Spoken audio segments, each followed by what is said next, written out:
Yo, each of the major big gaming companies generally, in my opinion, are really good at some key point of game development. Could be something like world building, graphics, load times, so on and so forth. And being the obvious Nintendo fan I am, I would say one of Nintendo's biggest strengths is their multiplayer games. From the ups and downs of Mario Party and the injuries that come with it. Mother of to the reimagining of the shooter with Splatoon, or the cult-like status that each Smash entry seems to receive. And my personal favorite of all of these, without a single doubt, is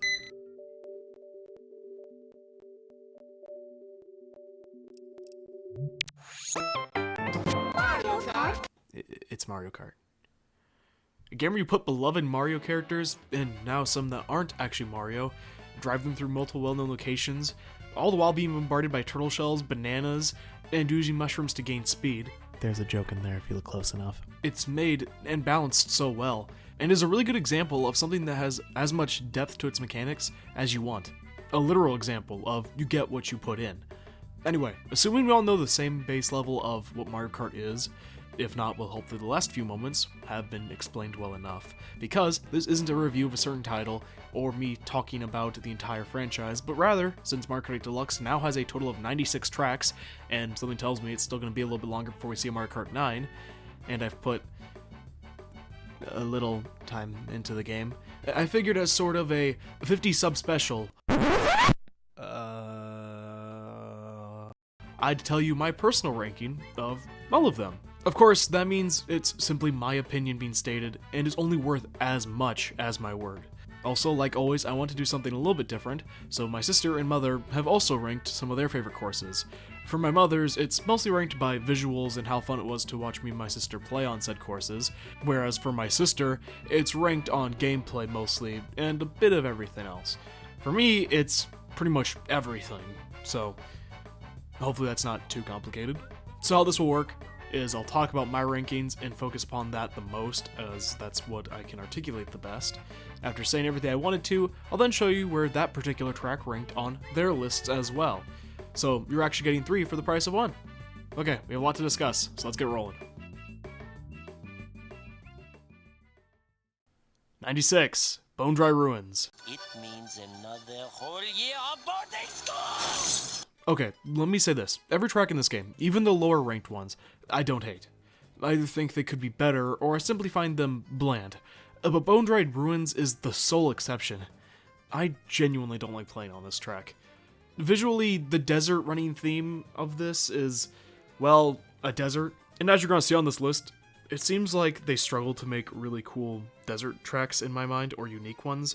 And for me, this is one that I genuinely don't like. The red sand is cool. The fact that there's these bones that may be from some larger creature could be cool, but I don't feel like it was executed the best. And outside of the giant dry Bowser skull, and I guess this pirate ship that's on the sand, there's nothing about this track I really think about. There is no really cool techniques to do. There's only like 1 or 2 spots where you can kind of use like a mushroom or something to get a little bit of a boost, and even then it's so minor it's not even that great.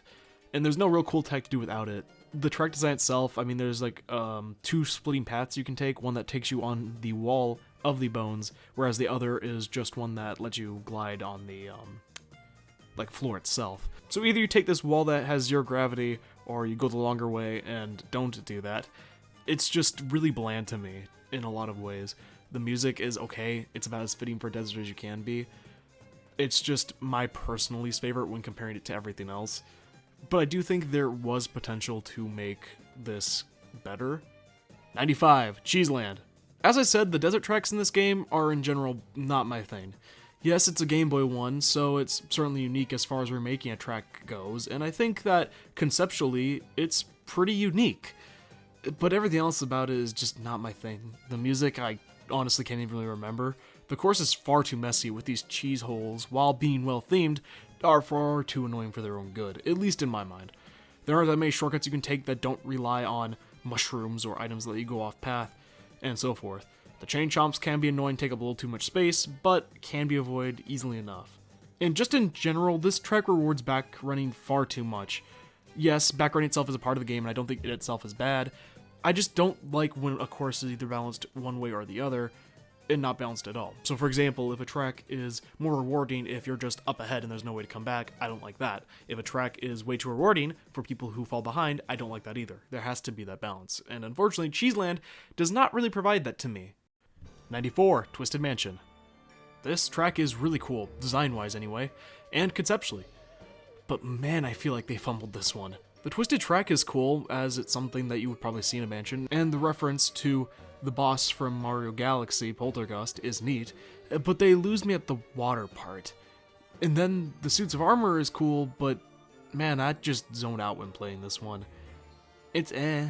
The music's okay and fits, but the theme itself is better than what we actually got. Unfortunately, that's a running theme with some of these earlier tracks that are on my list, and I think we've gotten better Haunted Mansion tracks in the Mario Kart franchise, like Luigi's Mansion on the DS. To be fair, it is an earlier track cup-wise, but it's still far too bland for me, as I feel like the concept could have gone a lot further than this. 93, Tokyo Blur, the first tour track to grace our list, and despite Tokyo being quite full of potential for a Mario Kart track, this one is actually really bland as well. You go through the same street, and outside of the background features, you don't really interact with anything that makes you think of Tokyo itself, which is what tour tracks thrive upon and are meant to do. I mean, yeah, you see Mount Fuji in the background and the Tokyo Tower, but wouldn't it have been so much cooler to actually drive on Mount Fuji or around the actual tower, so the track itself had more of that feeling to it of where you're supposed to be. The track layout itself is rather bland, it just being essentially a bunch of circles. The music itself is okay, but not really my thing. And there's also no real shortcuts or techniques that make this one stand out. There are some thwomps that are interesting. And outside of this one spot on the grass with a ramp that you can get past with a mushroom, there is nothing technique-wise that gives you an advantage on this one. 92, Amsterdam Drift. Another tour track, and you're going to notice these are generally close by to each other. Amsterdam does make some improvements over Tokyo, hence it being placed where it is over it, with things like piranha plants, some boost panels, and a few unique cuts scattered about. It also has this really cool part where you drive against the oncoming traffic if you were fast enough, something I'm always a sucker for. But otherwise, it doesn't stand much out in the grand scheme of things. Its music is just kind of bland, kind of like Tokyo Blur, and it doesn't really represent Amsterdam as well as I think it could have. So once again, my biggest gripe is it just feels a little too basic for a Mario Kart track, which is unfortunately something a lot of tour tracks face. 91, Toad's Turnpike. Having vehicles that you can hit is certainly annoying and something I don't always enjoy, but there are times where it's done rather well, theming-wise and gameplay-wise. Toad's Turnpike, though, I think encapsulates what makes them terrible at times. The traffic itself has very few moments of rest. There's only around one spot where there's not any at all. The design itself is just a figure eight and is as simple a track design as you can pretty much get. There are no skips to go around, and the only strategy I can really think of outside of having to avoid said cars is that you can either go on the walls and not risk hitting any of the vehicles, or risk hitting the vehicles for a slightly faster path. It's a little too basic of a concept for me. There's also nothing that really captures my attention with this one. It's another type of track that I just kind of zone out when playing. The only thing that keeps me kind of focused when playing this one is the cars you can hit, but otherwise I just zone out when playing this one. 90, Dry Desert. Oh look, another desert. I did warn you, to be fair. Even as somebody who grew up with Double Dash, I'll say this track has not aged that well. At first, it's as bland as the desert stages usually are, with a few desert enemies thrown about, which is cool. A giant sand pit, which is kinda unique, but for the most part you can either just drive straight through it or around it. It doesn't pose too much of a challenge or intrigue to it. And from there we find a good change from the original version.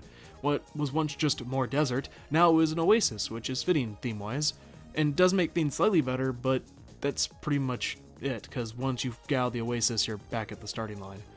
And not only that, this is another thing that, again, a lot of desert tracks suffer from, being very unbalanced. If you are front running and someone has a mushroom, they can cut half the track out and not have to play at all. So again, this one rewards you for playing badly a little too strongly in my mind.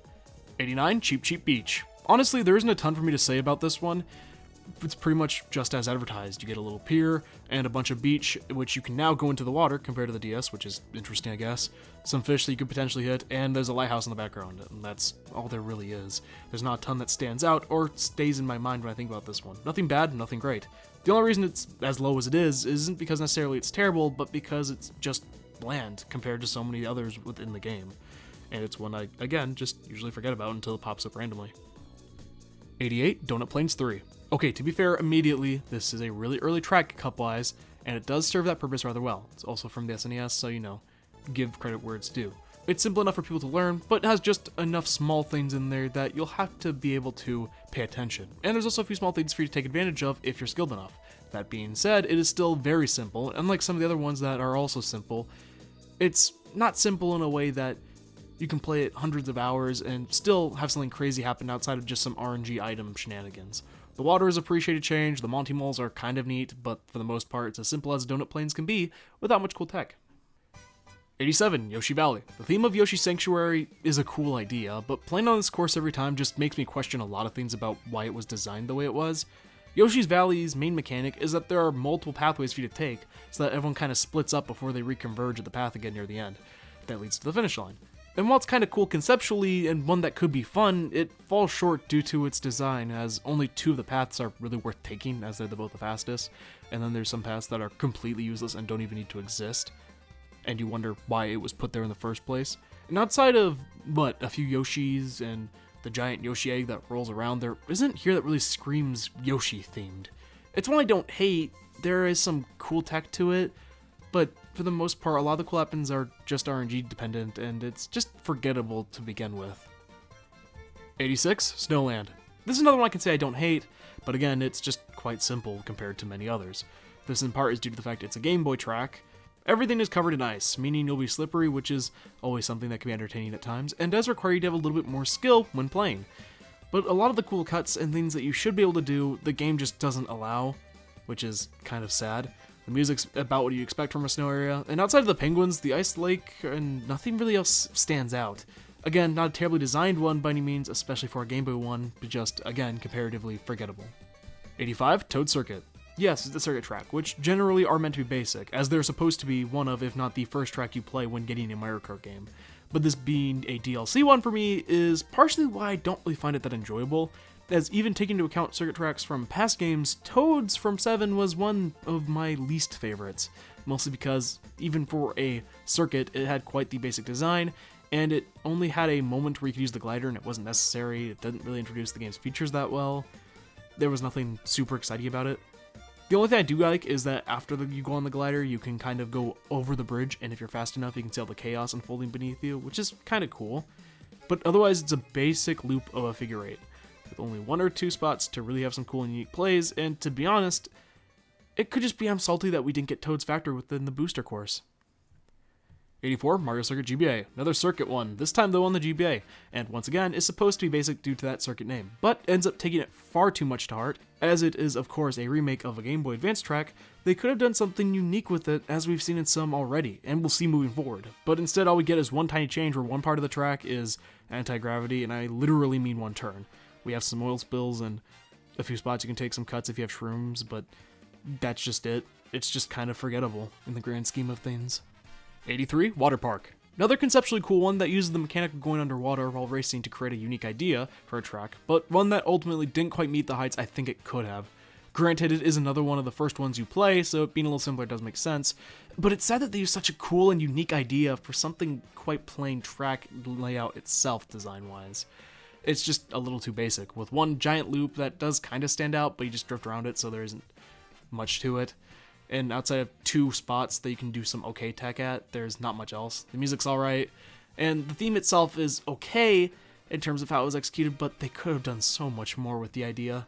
82. Rock Mountain. Another one that's based heavily upon one of the Mario Kart game's main mechanics. It is mostly just a track to show off the mechanic more than anything else of gliding, so it's meant to encapsulate the glider of Mario Kart 7 and show it off.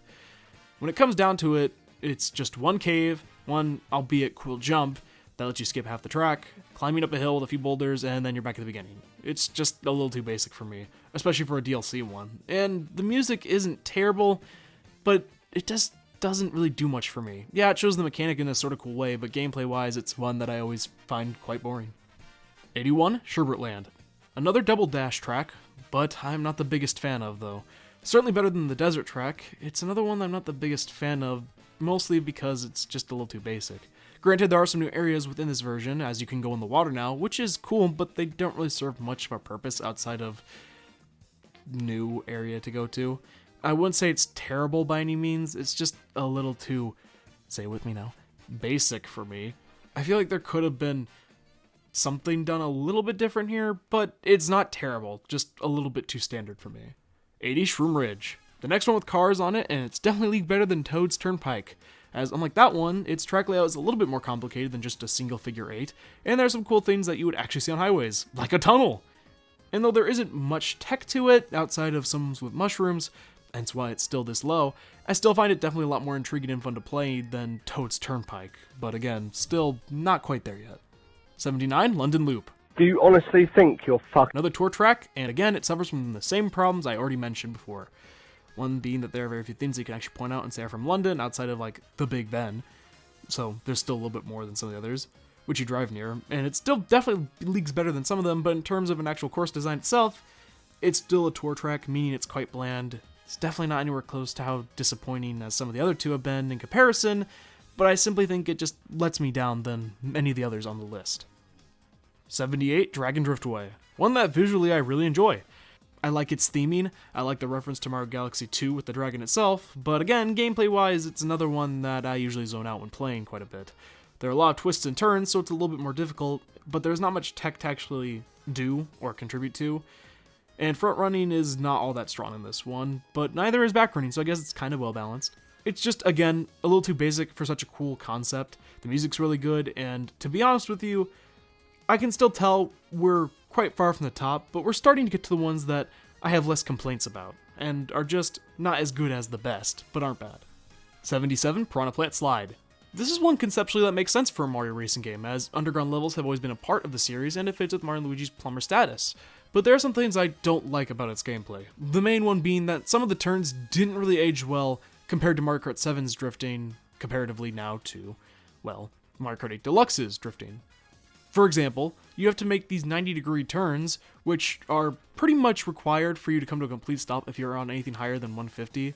And also the CPUs cheat on it, but that's besides the point. And I am glad they changed the last underwater segment compared to the 3DS version, as it looks a lot nicer and plays a little bit more fun. I think overall it's pretty well made. I just think it could use a little bit of a tweak of a redesign with its track layout. 76 Dolphin Shoals. The Dolphins are a bit of an obscure Mario character, but it's cool that they are featured in a track, and it's another very visually pleasing one that is dragged down by some mediocre gameplay. The first beginning part with the dolphins seeing their little spot is kinda cool, if basic, and entering the cave with the pipes is kinda neat, along with driving on top of the giant unagi eel. And of course, who can forget that awesome saxophone solo after coming out of the water and making that last turn before you reach the starting point again? In all honesty, there's nothing here I actually really hate, but it's definitely disappointing in some ways. It's one I can say I always am quite happy when I play on it. Just like with Dragon Driftway, there are some races where some really cool things can happen on this one, but there also feels like there's just as many where absolutely nothing happens. 75 Tick-Tock Clock. Now, before anyone gets too mad at me, I love the reference to Mario 64, and I do think the track itself is quite fun, such as the clock hands being in different locations in different laps, allowing you to have different routes and techniques open to you based upon where they're at.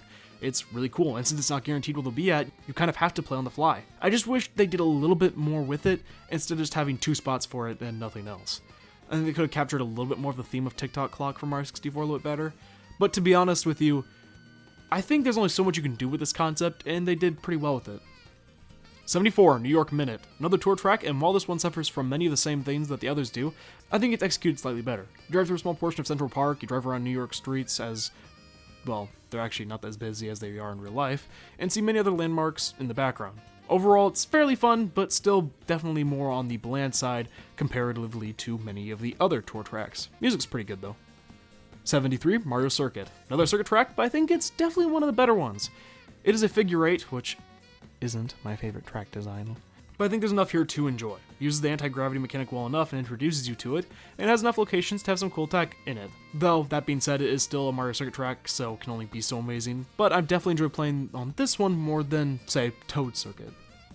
72 Los Angeles Loop. Another tour track, and this is the first track up to this point, where instead of just being a loop around the same spot 3 times, you actually go around multiple spots that count as laps, before making your way back to the beginning, allowing there to be more to see throughout the entire track.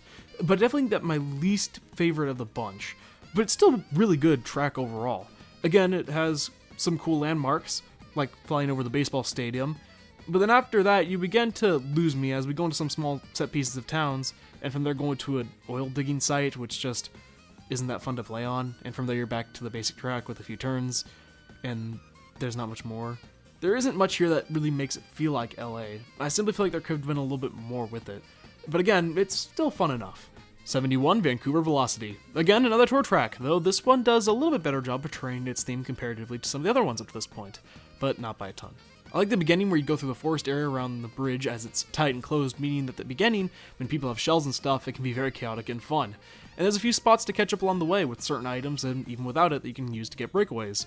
There's of course an ice skating ring with the stupid platform in the center that I always seem to hit on 200cc. Some ice skaters and, well, that's pretty much it again. It's not terrible, and I definitely think it encapsulates what it's trying to fairly well, but still at the end of the day, a tour track is a tour track and can only be so engaging. 70, Bangkok Rush. Oh baby, a triple, another tour track. Visually, I think this one's very appealing, with its noon setting complementing a lot of the track gameplay-wise. But it's certainly less basic than some. It's still quite infuriating at times.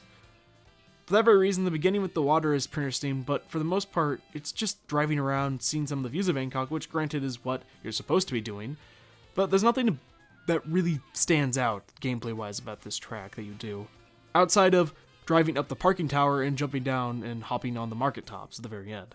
So, some cool ideas, but again, overall, it's just okay. 69. Nice. Grumble Volcano. One that has an interesting idea for a theme, but it doesn't go all the way with it. The track itself is definitely a lot more challenging than many others up to this point, having a few different routes you can go, and even though there is one that is faster than the other, there are still reasons to take some of the other pathways, and a few small spots to have some cool tech. As the track goes on, parts of the track disappear and fall into the lava, making it harder to maneuver. I love this as a concept, and I think it's fun enough. I hope that they use this concept again because I think there's a lot of potential for it. 68, Wario Stadium. Motocross type track seems like such an obvious choice, but it's still super cool nonetheless. Wario Stadium is a bit of a simpler take on it compared to ones we'll see higher up on the list. But it's still fairly fun, having a few cool jumps, a few boost panels, some lava wheels, and now in Mario Kart 8 Deluxe, a random segment where you go on anti-gravity for some reason, and then a part where you go underwater, again for some reason. To be honest, while it's an okay track, I'm more confused than anything else. With its redesign, I think it's a good balance overall, but gameplay-wise, I think it serves its theme, well, not well enough. This is Wario we're talking about. I feel like there's so much more potential for his motocross stadium. 67, Merry Mountain. Now, I would love to put this one super high due to the season I'm releasing this, and due to the fact that I love the holiday season very much. Merry Christmas, motherfucker. But I'm also not going to ignore the things that I don't like about the track. The theming is really cool, and there are some really cool ideas, but once again, the concept had so much potential. It covered in things like going to Santa's workshop, or something really, but instead what we get is half the track just being snow. And yeah, snow is part of winter and the holiday season, but they could have done more with it. You start up in a small little town, which would have been cool to be in a little bit longer. You go up some train tracks, which again, conceptually is kind of neat, though it doesn't last that long. And from there you just go on some snow, and then you turn around and go down the snow alongside a ski lift, which again is kind of cool, but I just don't get why there's so much snow when they could have put so much else around the area. The music's really good though. Gameplay-wise, it's eh. But I really hope they revisit the concept of a Christmas-themed track and give us one that fully takes advantage of that concept. 66, Ice Ice Outpost. This is another one that has a pretty cool concept and is rather unique. And it pays off somewhat around the track, and sometimes it's completely ignored. That being the fact that you can switch between the tracks as you go, hence the yellow and green colors you see. Which is cool, and there's a few small cuts you can make to shave down some time, if you're willing to take those risks, and in general is one that conceptually is cool, as trying to keep the whole pack together and having the option to switch lanes every now and then to open up is something that's actually really cool. And I'm going to keep saying that, as you may have noticed by this point, is that the concept sometimes could be executed a little bit better. It's still good enough, certainly for what it's going for, and it's one that has its fun moments, but I just think that it could have been a little bit better given its concept of switching between tracks as you go. How would they have made it better, you may ask? Well, I'm not a game designer, so I have no real solution. My biggest disappointment is I feel like the twin tracks concept that you can switch between could have been more chaotic and more fun. I'm not quite sure how they would have gone about this, but considering how good they are at designing a lot of these ones, I think that they could have done so. Also, the theme of it being in the Arctic is okay, I suppose. 65, Sky High Sunday. Well, this is pretty much as basic of a track layout as you can get, being a giant circle or oval. Visually, it's certainly unique. Gameplay-wise, it's fun enough, being all anti-gravity, allowing you to sometimes make jumps and recover from them that you wouldn't actually normally be able to. The music's okay, and gameplay-wise, as I said, it's fun enough. There isn't a ton for me to say here. It's just okay. We already have other tracks that have to deal with giant sweet places, and I think they're done a little bit better than this one. But again, it's not terrible. It's just kind of more in the neutral ground. And it's about as neutral as I can feel about a track. It has some positives, some negatives, neither of which are too strong. so it goes somewhere in the middle for me personally. 64, Sunset Wilds. For a Game Boy track, this is one that I actually enjoyed quite a bit. Despite it not having a heavy redesign, I think it actually stands out in kind of a unique place, even by itself. It has some unique enough gameplay elements that I think help it stand out, at least again for a Game Boy Advance track, such as this little camp with all the Shy Guys running around it, and it has some cool skips you can potentially take, and of course a lot you can take with mushrooms and other items. Another one that has some okay music, and has things I like, and some things I don't. So again, it's very much somewhere in the middle for me. It's okay, not terrible, but not amazing by any means either. 63, Rainbow Road. This is another one I'm quite certain people are going to be mad about. As for some people, I'm sure this is their favorite of the Rainbow Roads. And of course, for some people, even their favorite track. But for me, comparatively as a Rainbow Road, it just never has done that much for me, at least comparison to the others. Its music is good, graphically it looks really pretty, and there are some cool concepts being brought to the table here, such as the satellite that you drive in. But otherwise, there really wasn't a ton here. Yeah, there's some difficult turns, and the ending segment with the dual tracks that you can jump on is cool, but it's kind of basic for a Rainbow Road. At least, again, when comparing all the others that are in this game. 62, Electrodrome. Another one I know a lot of people really like, but again, it's one I just find to be okay. Conceptually wise, it's cool, it looks pretty, and has good music, but actually playing on it is another one that's kind of just, yeah, to me. As well as it does have a cool theme and some good music, there's nothing gameplay-wise that really helps it stand out, outside of the trail that follows you when you're on this wall, and then I guess the splitting path that takes you back to the beginning. But again, for me, it's just a little too basic, though I know you've heard that enough by now. I simply mean that there's not enough here that makes it one of my all-time favorites. 61, Athens Dash. And we're back at the tour tracks. This one is probably one of the more unique ones we've seen up to this point. Driving around a coliseum, which I'm sure archaeologists would love to see, is cool conceptually, and see it actually in ruins and not cleaned up just for a Mario Kart stage is neat and a nice touch. Gameplay-wise, it's unique enough as you go through multiple different locations, have a few different spots you can take some shortcuts at, and, well, there's not a ton more, actually. It's pretty good, though. 60, Mario Circuit DS. Another circuit, another bland one, and this one definitely steps it up from some of the other ones, though. Hence why it's in the placement it is. Goombas, piranha plants that spit out fire, and a giant wiggler that appears in the final lap, and some pretty rough turns near the end that require you to use your brake. Gives people with items a chance to catch up, so it's pretty well balanced. That being said, there's also quite a few spots that you can really capitalize upon being in first, and it's one that's actually balanced quite well, especially for a circuit one. And though while it doesn't do anything super spectacular or special, it doesn't do anything I would consider bad overall, so it's one I enjoy playing from time to time. 59, Royal Raceway. This is one that I don't see too many people talk about that much, and it's not that I think they hate it, it's more so that I think it's just not one that stands out to many people. And yes, it is quite simple of a track, but there is enough cool techniques here that are possible, along with some really cool and pretty design overall. I like the soundtrack, and again, it's one I enjoy playing quite a bit. It's not world-shattering by any means, still a decent little track for an N64 remake. 58, Paris Promenade. Make your way to Paris this time for our tour track, and of course, there's nowhere more stereotypical for us to be than the Eiffel Tower. And, well, it's about as Mario Kart of a tour track you can get, all going the same path twice. Until the final lap, you go to the opposite direction, which is cool enough, has decent music, and while there's nothing crazy here, it's still overall quite fun. 57, Piranha Plant Cove. Similar to the desert ones, I think designing whole tracks based on underwater is quite difficult, and Piranha Plant Cove is one that I think does it well enough. At least as well enough as I think you can make an underwater track become. There's a lot of cool visuals. I like the temple you explore, and the fact there's only really a few times you leave the water throughout the entire track. I think that's all neat. But that being said, the somewhat decent gameplay and alright track design is hard for me to say much more outside of that. I think overall this does a good job, and it's quite the fun track to say the least. 56, Sky Garden, another GBA one, but this one remade quite well. I feel for a Game Boy Advance track, having 2 or 3 locations where you can do some interesting tech is pretty good, but outside of that, it's pretty straightforward, as you may be able to guess by now with a lot of these. Basic Mario Kart skills that makes it enjoyable with, drifts and stuff. It's basic enough that really anyone should be able to play it and not have that much difficulty with it, but it's still more fun than you'd think it'd be.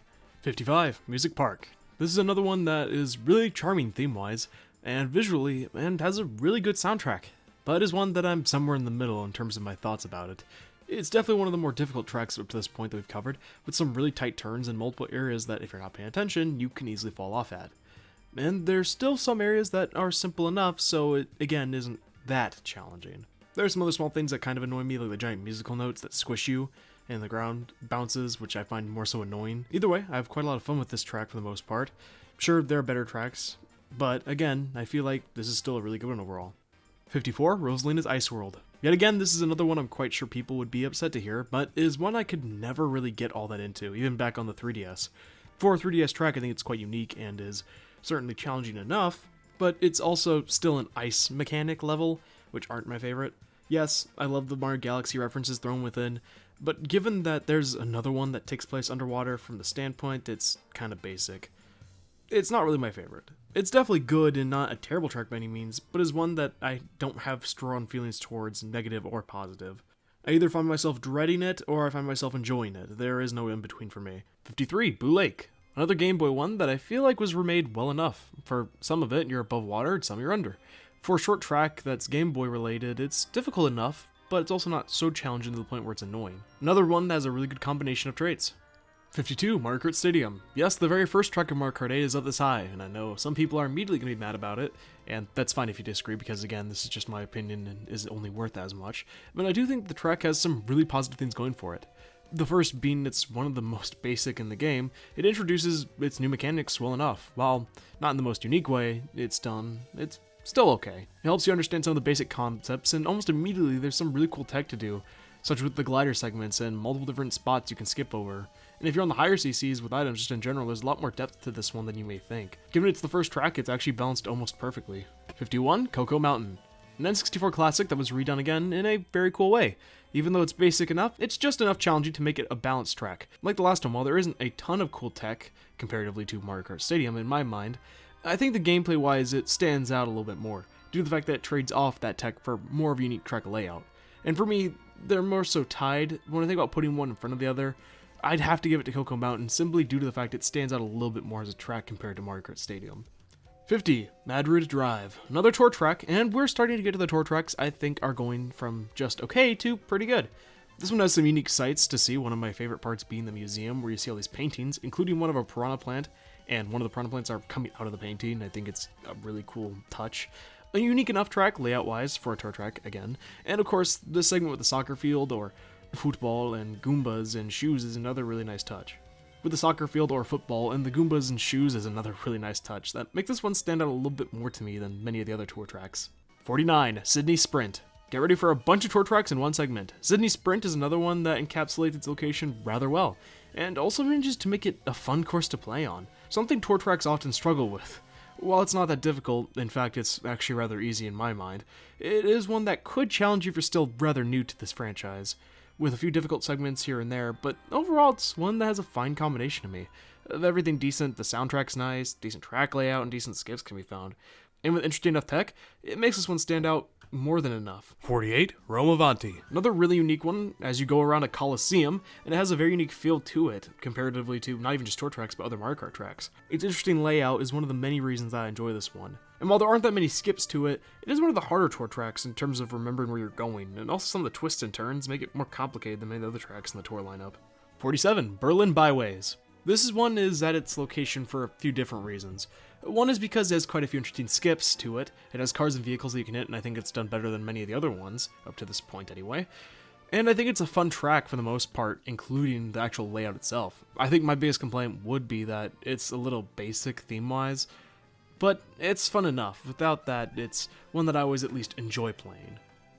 46, Sweet Sweet Canyon. Another one of the early ones that, despite it being a little bit more basic, due to the fact that it is, very early in the cup order, it's really well themed, and fun enough to play on, and has just enough skips there to keep you invested, given you have items or a CC being higher. Again, great soundtrack, and there's not a ton more for me to say than that. I think it's pretty good, given that it's, again, an earlier track, and one that I still enjoy playing even after all this time of playing the game. And it's one I still enjoy playing even after hours of gameplay. 45, Super Bell Highway. Oh boy, another vehicle one, this time being two trains that go in an underground subway system. And it's another really unique themed one, but I really enjoy the trains, and they're certainly annoying at times, but not so annoying as like the cars can be, at least to me. As they do give you multiple set patterns of where the tracks can go, accommodating enough so that way you can either avoid the risk by going the longer routes, or risk hitting them for that faster time.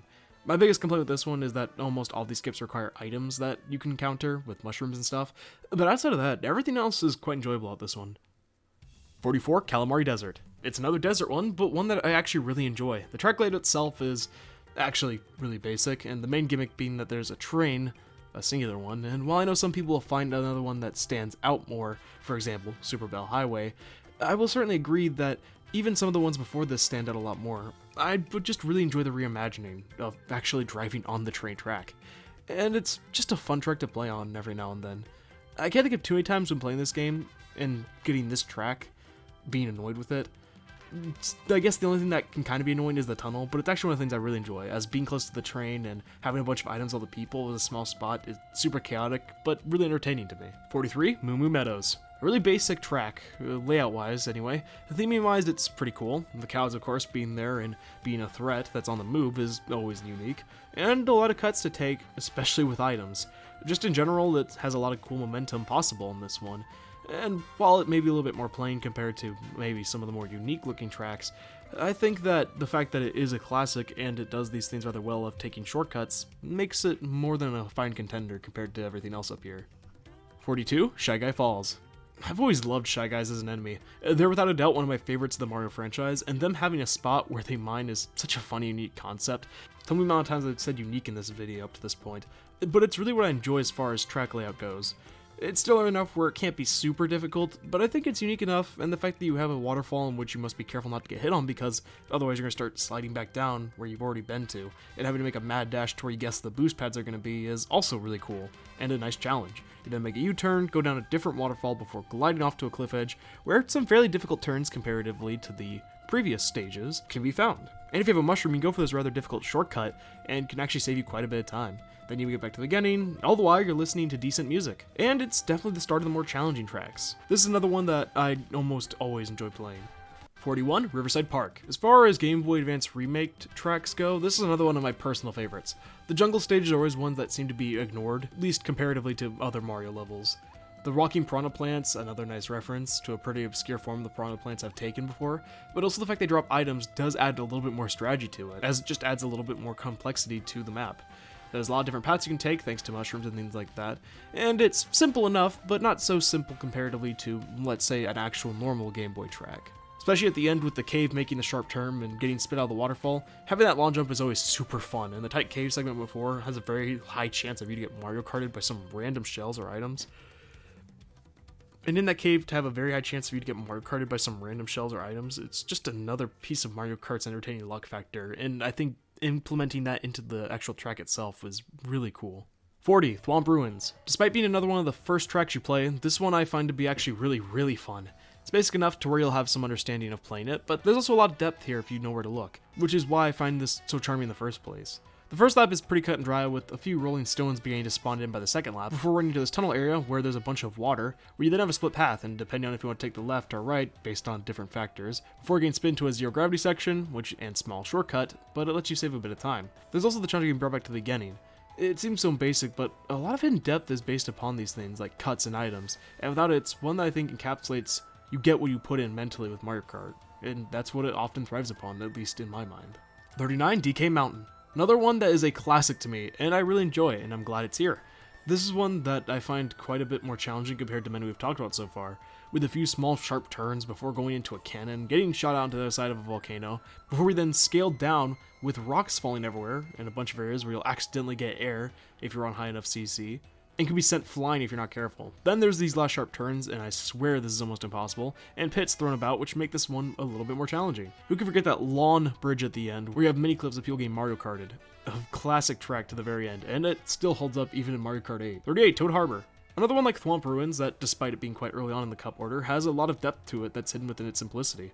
It has a really cool theme, but the main thing I actually really enjoy is the track layout itself, where there are multiple cuts you can take, multiple different routes, with or without items, and multiple pathways just in general, including the segment where you either risk the force of these trolleys, or you can take the wider, longer route on these walls and potentially avoid getting hit, and having to avoid some difficult enough turns. There's also this area at the opening with the market area where you can get stopped by random wooden poles, and it has quite a different few pathways you can take.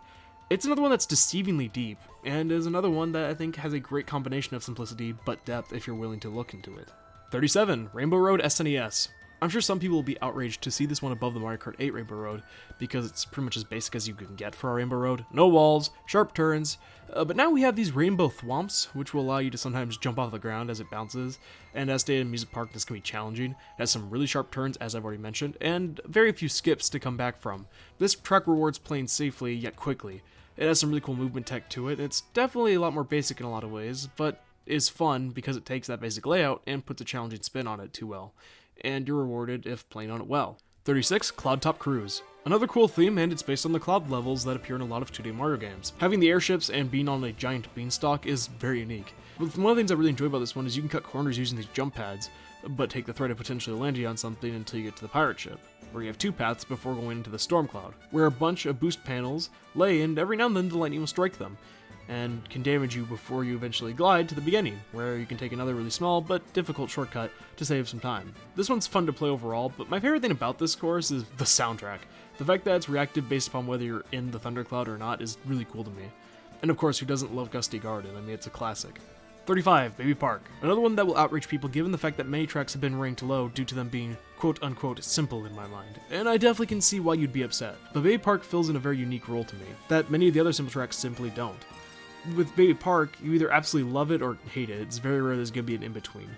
It looks a lot better having multiple rides in the background now, actually looking like a park. And of course the main thing, if you can even call it a main mechanic, is the chaos of it being 7 laps long, even for a basic circle. We're all going to be close together no matter what, where people have stars and bullet bills and you have a chance of interacting with them even in first. It serves the purpose perfectly, there's almost no cuts to make it, and it all comes down to staying in front of the crowd as long as you can before getting hit back to last. It's really fun conceptually, but I can understand why some people wouldn't like it. I feel no matter where you put Baby Park in one of these rankings, it's going to be controversial to somebody. 34, Ribbon Road. One of my favorites theming-wise, that probably got one of the best updates from a Game Boy one. It is definitely more difficult track layout-wise, and has quite a few skips you can do with or without items, and is overall brilliantly themed. There's very little I dislike about this track. The only thing I will say is that some of the cuts are a little bit too good for having items. For example, the last turn. If you have something to let you go off-road the last lap, even if you were doing really good the entire race, someone could just pass you. And yeah, that can happen at any point in Mario Kart, but here just really annoys me. But there's more of a minor complaint than anything else. It's still a really good track that has enough difficulty to be enjoyable, and is a little bit more complicated than, say, some of the earlier ones. One of my favorite parts is actually the fact that they have these Toad figures, which is a reference to Mario vs. Donkey Kong. Love that. 33, Mario Circuit 3. Another one people will be upset about because of its more basic nature compared to many ranked lower for being basic, but I enjoy this one because there are many ways to come back from it if you're far behind with items. But it's also one where the stars align, and if you play well enough, you could also have a massive breakaway. There's very few gimmicks to this one, and again, it serves a very unique purpose in my mind. Kind of like Baby Park. There's very little in terms of gimmicks to the track itself to get in the way. The only ones I can think of is some of these have oil spills in them, but that's about it. For the most part, it comes down to nothing but skill and the luck, which are the two core aspects of Mario Kart, as both could get you the win. Here it just comes down to which is going to be the one that gets you there, and it's usually quite fun to play on. 32, Singapore Speedway. Spoiler for the rest of the list, I guess, but this is our last tour track, and this one, without a doubt, is my favorite. It looks really good, plays really well, and it's challenging, but still easy enough for you to keep up if you're new to the series. You get to see a lot of many unique locations for Singapore, really good music, many unique cuts you can take with or without items, and whenever it comes to someone saying their favorite tour tracks, this is always the one that came to my mind. I'm very happy that it made it to the DLC, given that fact, but it has some things I enjoy about it even more than some other tracks, such as small narrow corridors at times to keep you on your toes, and areas where it comes down to either skill or luck to get through, and make it to the side. Overall, another solid track. 31, Peach Gardens. Theming-wise, this one does make sense, and I think for what it's worth, it performs the concept brilliantly. The music is a classic, and the gameplay, while even though it's a little bit simpler, is still challenging enough with really sharp turns, piranha plants, chain chomps, Monty Moles, and a lot of people on the road to keep you from simply drifting out into your mind. You have to pay attention with this one, and there's a lot of places for people to catch up on, but there's also a lot of areas where if you play well enough, you can save time yourself and get a good breakaway going. It's another track that has been changed, whereas now on the last lap you actually go the opposite way. Kind of similar to some of the tracks, it just adds another layer to the stage, as similar to Paris Promenade, if you go fast enough, there's a chance you'll be going against oncoming traffic. Trust me, you haven't seen fear until you're in first place, a little bit of a breakaway, you start racing backwards on the third lap, only to come face to face with 3 bullet bills coming right at you. 30, Wario's Gold Mine. Whenever I think of a Wario-themed stage, this has got to be the most perfect executed version of one. Of course, someone like Wario would have a gold mine, and it wouldn't be up to code, as it's quite difficult to play on. especially if you're new to Mario Kart. Very few walls, bunch of difficult turns, bats that can really mess you up. And in Mario Kart 8, it's been changed so that the last segment is zero gravity instead, and has so many of the other things that make other courses great. An absolutely killer OST, it's a little bit more challenging and is a way for people to start learning some of the more difficult segments of Mario Kart. It's definitely not a forgiving course, so there is that, and it has just enough tech and shortcuts to keep you interested. 29, SNES Bowser Castle. When it comes to all the SNES track remakes, this is absolutely my favorite, and I'm so glad it made it in at its last chance. It's still an SNES course, so track layout wise it's basic enough, but it's a lot less basic than any of the others up to this point, with some sharp turns and genuinely difficult moments, even now with some lava spitting out. You can take multiple different routes based upon whether you want to risk it or not, multiple different ways to go for items and coins, and genuinely it's one of my favorite SNES remakes I've ever seen. In this case, it is my favorite SNES remake track, spoiler again, in the entire game. 28, Ninja Hideaway. What can I say about Ninja Hideaway that doesn't automatically get explained? It looks beautiful, the music's really good, the track is creative and is executed rather well. There are multiple traps and multiple different pathways you can take, Shy Guy ninjas, which I wish were just ninjas, that can turn into bananas and mix the challenge up just a little bit. And it's so satisfying due to rewarding skill and being a little bit more challenging, but again, not being so overwhelming to the point of aggravation for newer players. Just another really good track. 27, Daisy Circuit. One of my favorite design tracks and one of my favorite circuits of all time, so there is a bit of a bias here, so yay. But it looks absolutely beautiful to me. The music's great and its tech makes it have a little bit more depth than some of the other simpler courses, hence why I'm not willing to put it any higher than this as it doesn't have a ton. And even with a sense of nostalgia to it, I still think that it's a really solid circuit track. 26, DK Jungle. I'm so glad they gave DK a track that references his own titles, with DK related enemies and themed locations. And of course a really good soundtrack to go along with it just adds to the overall fun value. A fun track that has a mix of challenge and player ease that I absolutely adore, and there's very little not to like about this one. Another one that I can't say much about, aside the fact that I really enjoy playing it whenever it comes up. 25, Neo Bowser City. And we made it to the top 25. Neo Bowser City is such a unique concept. I know I've said that a lot, but this is really one of the more unique ones, as it's something unheard of within the Mario universe itself. This futuristic stuff and Mario going together, it's definitely a weird track, but it's one that I really, really enjoy. The music's really good, the environment is looking beautiful, and just overall is fun to play. You can finally see Mario Kart 7 actually does have some good tracks. 24, Wild Woods. Another really interesting one. Giant tree that's inhabited with a village kinda like that of the No Pond from Xenoblade 1, and driving around it with a bunch of zero gravity is, interestingly, executed rather well, despite it sounding kinda like a weird and basic concept. There's a segment where you go down the tree via some water, onto some lily pads and some boost panels before being able to take a few skips around it before making it back to the top. It's a very unique track layout that doesn't have a ton of tech to it, but has enough to keep you invested and looks really good. 23, Moonview Highway. One of my favorite vehicle tracks of all time, and while I still prefer Double Dash's version of the city stage, I think this one looks really good. It looks the prettiest to me anyway. It also has the least annoying to deal with traffic. It actually does in fact have more to it than just RNG to screw your day up, as the track itself actually does change every time you play it, as the boost pads move around so that the route you would take and how quick you could take one will change every time you play it.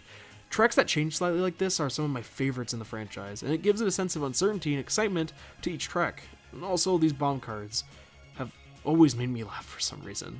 Like, who in the world is just driving down the highway in a literal bomb? 22, Bowser's Castle.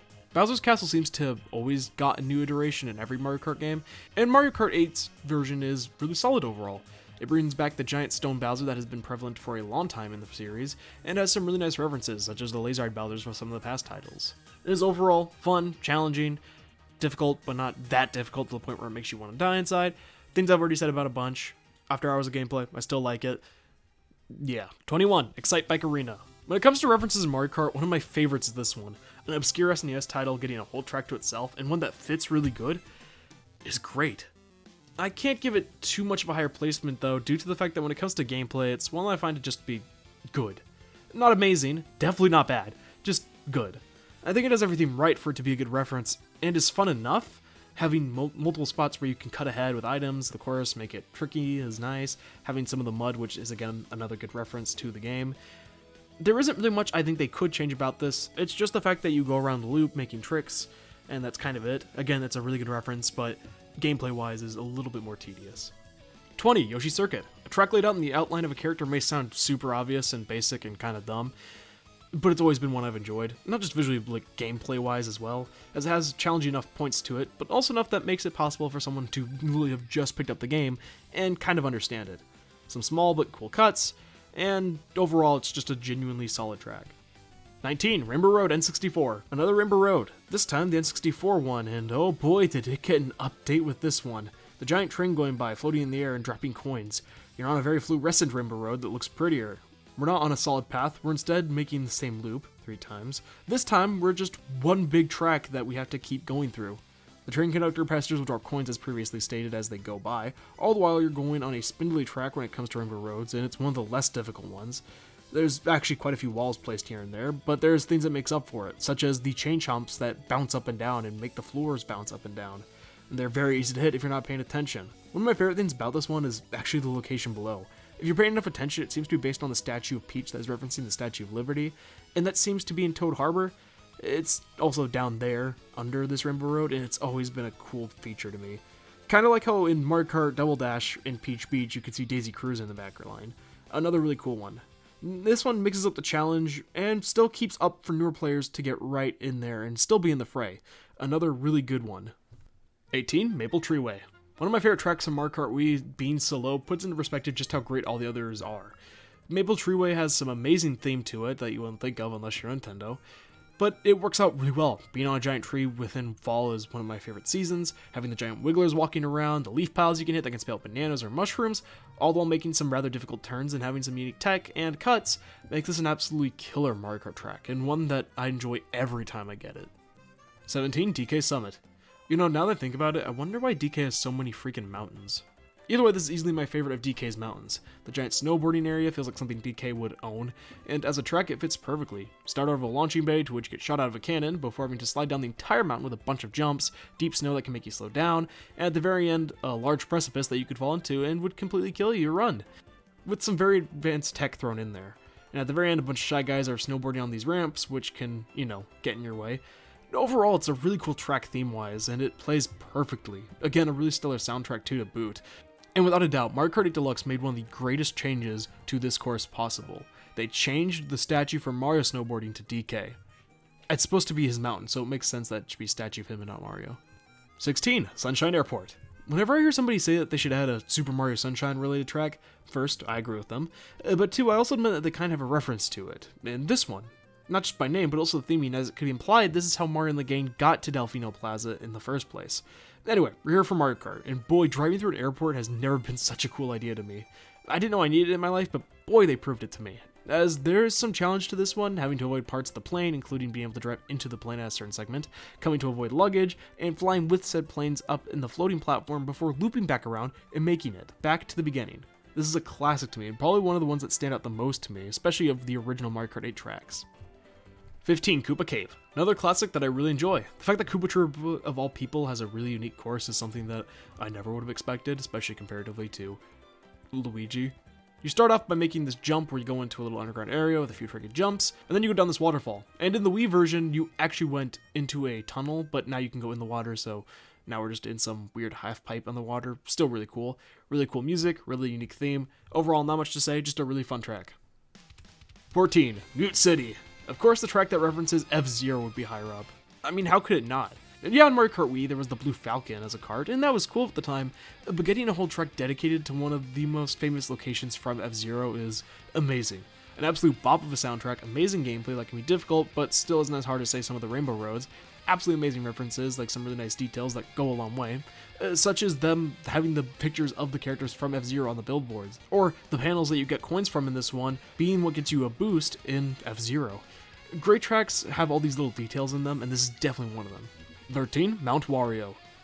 Wario now owns a whole mountain too. Seems to be a pretty trendy thing with Mario characters. And boy, this is a really cool track. You start at the top of this really pretty looking mountain, especially for Mario Kart. Jump out of a plane before starting to ski down the mountain with your cars, first over some ice, before going into this cave where you can see these walkways in the back showing that this is presumably a place people actually live and work at. You then go through Wario Dam, which you have to watch for water that spews out boost panels, which you can then use to get a boost, before getting launched out the side of it into a forest, having to watch for these stupid trees, which is the only part of the track I actually don't like, because I always seem to hit them. Before you finally start the skiing part where you go between flags, get things like coins, jumping over some bumps that you can use tricks upon to get your speed up. You then glide down this part here before making a few turns and reaching it at the end. This is an absolutely amazing track that I saw at the launch of Wii version that made me fall in love with Mario Kart 8. 12, Daisy Cruiser. One that I talked about earlier that is very high up for some people, like myself. Maybe it's nostalgic cleaning my mind, so you don't have to take this to heart, but this one I've always thought was a brilliant idea, especially for the time, and was executed really well. While it is pretty basic loop track-wise, I'm not going to be able to deny that. It's one that I think thrives upon it, being kind of like Bay Park, but definitely in a different way. It takes advantage of the theme, uses it well, such as having pools with floating Goombas in them, and a segment where you're going down in the dining room and the tables are shifting around like on a cruise ship if there were heavy waves. This part has changed in the GameCube version. You could go down here and this spot would be a storage room. Now it's an underwater little aquarium, which is cool. Or you can go out this horn here to get a double block before making your way back to the beginning. Yes, it's a basic loop, and you may not consider it that great, but I absolutely love this one.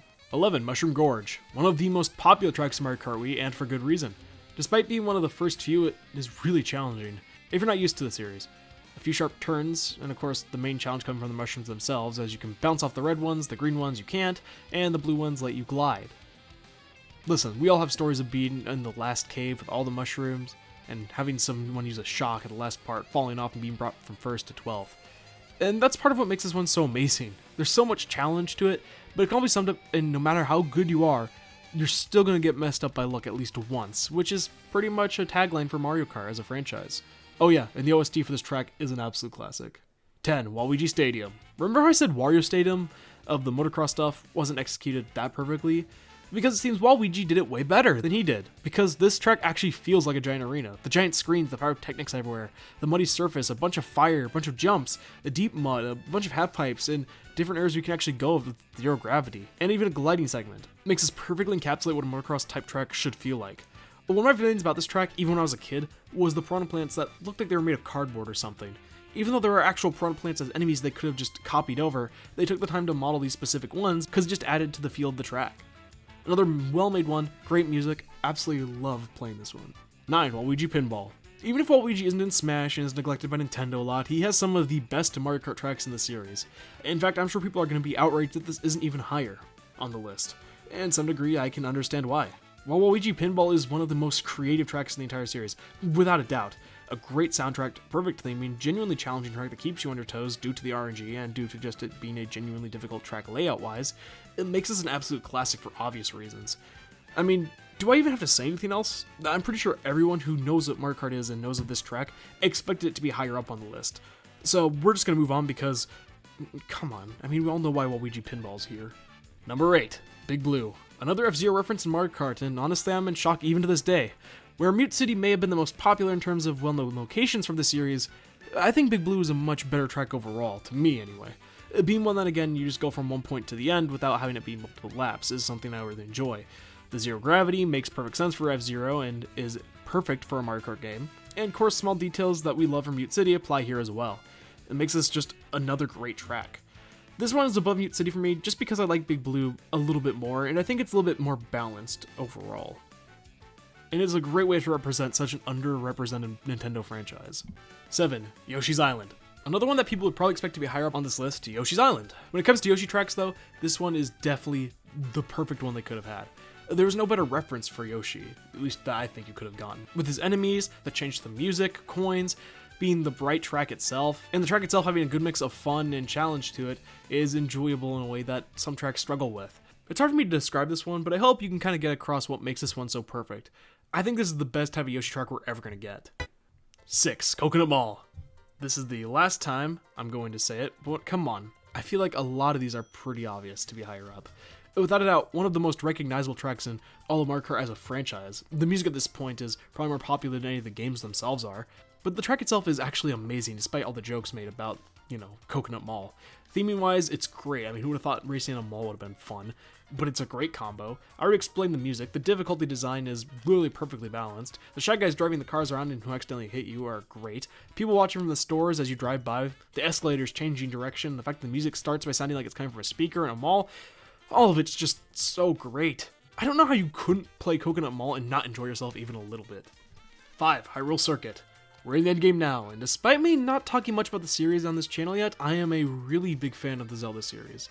And yes, I think this is a really fun track, not just because it's a Zelda reference. Its layout is challenging due to the tight turns and enemy placement. It'll make this course a lot harder than some of the others, and it's not as hard as some others. It's kind of in the middle.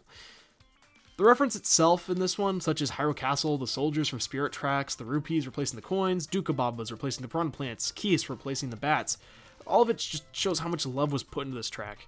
And the music, I mean, it's just great. Do I have to even mention anything else? The only thing I will say I guess I'm disappointed about was I really wish they would have done something with a more specific reference to a game. Yeah, we have the soldiers from Spirit Tracks, but what about some Loftwings in the air from Skyward Sword, or maybe the one from Termina in the background? Something that directs more specific games being referenced. Though I understand they probably wanted the track to just symbolize a general celebration of the series. But this is one that I find really, really fun. 4. Rainbow Road 3DS. When it comes down to Rainbow Roads, almost everybody has the same top 2, unless nostalgia is clouding someone's judgment. Not that that's a bad thing, nostalgia definitely clouds mine here. But the 3DS Rainbow Road is easily the best thing that came on Mario Kart 7 in my mind. It's another course that has not 3 similar laps, but essentially one long stretch that takes you around multiple different locations, including around the Rings of Saturn, a mushroom in space, weaving tracks, and just in general has a lot of difficulty that makes Rainbow Road stand out. But what makes this one my second favorite is the fact that it stands out more in a very unique way than just its difficulty. You come to a point where you actually jump off the track, land on the moon, and start driving on the moon. There's some chain chomps rolling around, and they're fairly easy to dodge, but can be annoying if you're not used to it. The only thing about this track I don't like is the segment after the moon in which you go in this giant cylinder. It just doesn't make much sense to me. After they go over a bunch of ramps in which you can glide over some of them, you can grab a bunch of items, one sharp turn, and then you're back at the beginning. It's so hard for me to put these two Rainbow Roads together, but if I have to, I would definitely say that 3DS is my second favorite Rainbow Road. Number 3, Squeaky Clean Sprint. Driving around a giant bathroom and going to the tub may sound gross and weird, but my goodness does it make for a unique and fun track. Easily my favorite of the more original tracks brought into this game via the DLC. One of the many things that it does perfectly is its theming. It's amazing, and it brings that to the track perfectly, from going into the tub and being able to float over the bath bombs, being able to drive over the floating sponges in that area too. If you wish to take a route that has less people going into it, maybe you can go over the drain. And once you go in the drain, you find a wedding ring stuck in there before jumping out and being on some ice-covered ground that's actually themed to be soap, but it has the ice physics, before gliding over a toilet, which after the first lap begins spewing out water, which you can then trick off of to get higher on the shelf, before taking a sharp turn, and if you went above via the toilet speed, you have this little area over the right, otherwise you'd go into the sink and make this giant loop. How does that not just sound amazing to you? The music's perfect, the theme means it's great, it looks beautiful, it's just so good. When it comes down to it, I really can't think of a more unique idea for Mario Kart, or at least a unique idea that's been executed as well as Squeaky Clean Sprint in the entire series. Number 2, Animal Crossing. Yes, I could pretend to make some overused joke at this point of being surprised that I put an Animal Crossing themed Mario Kart track so high. But I don't even think I need to, we all get the joke. Of course, yes, I love Animal Crossing, you can call it a bias, but I do think it's a really fun track, and it has some pretty difficult tight turns.